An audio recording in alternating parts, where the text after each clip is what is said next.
ஆமா, ரொம்ப வித்தியாசமான ஒரு மனிதர். என்ன வித்தியாசமான மனிதர்னா, ஆண்டவருக்கு அன்பு இருக்குது உண்மைதான், அவர் சீசர் தான். ஆனால் மற்றவர்களை போல பேதுரு, யோவான், யாக்கோவை போல ஆண்டவரோடு ஆழமான ஈடுபாடு கிடையாதுங்க அவருக்கு. அதுதாங்க பிரச்சனை.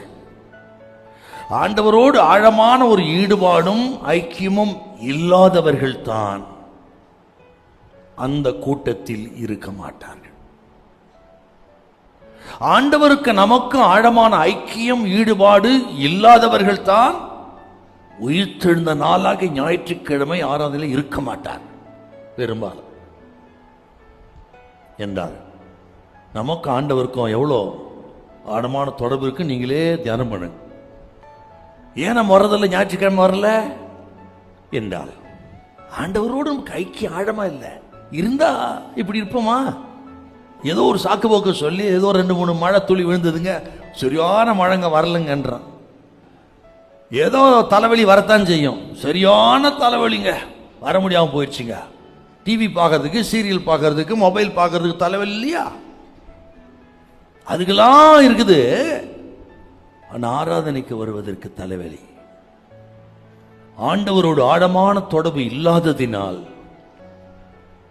நாம் அநேக ஞாயிறு ஆராதனைகளையும் திருவிருந்தையும் அசட்ட பண்ணியிருக்கிறோம். அன்னைக்கு அவர் இங்கே இல்லாத காரணம் அதுதான்.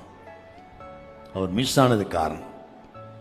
நான் உங்களுக்கு சேலஞ்சாக சொல்லுகிறேன், கர்த்தருடைய காரியங்களை மட்டும் உற்சாகமா இருந்தால், கர்த்தருக்கு அடுத்த காரியங்கள் ஞாயிறு ஆராதனைகள், பரிசுத்த பந்தி மற்றும் சுவிசேஷ வேலைகள், ஊழியங்கள், ஜெபங்கள்ல நீங்க உற்சாகம் கொண்டா நீங்க எந்த ஆசீர்வாதத்தை தேடி போக வேண்டிய அவசியம் இல்லை.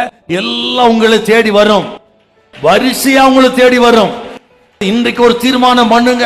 கர்த்தருடைய ஆவியான சொல்லுகிறேன், கர்த்தருடைய ஆவின் பலத்தில் சொல்லுகிறேன், தீர்மானம் பண்ணிவிட்டால் நீங்கள் தேடாததை எல்லாம், கேளாததை எல்லாம் அதிகமாய் கொடுத்து கனம் பண்ணுகிற தேவன் நம்மோடு இருக்கிறார். நீங்கள் கேளாத ஐஸ்வர்யத்தை கொடுப்பார், தேடாத ஞானத்தை கொடுப்பார், உங்கள் ஜெபங்கள் கேட்கப்படும், உங்கள் விசுவாசத்தை கர்த்தர் கனம் பண்ணுவார். அது நடக்கும். அஞ்ஞானிகள் நாடி தேடுகிறது தானாய் கொடுக்கிற அப்பன் இயேசு இங்கே வந்திருக்கிறார். ஹல்லேலூயா, ஹல்லேலூயா.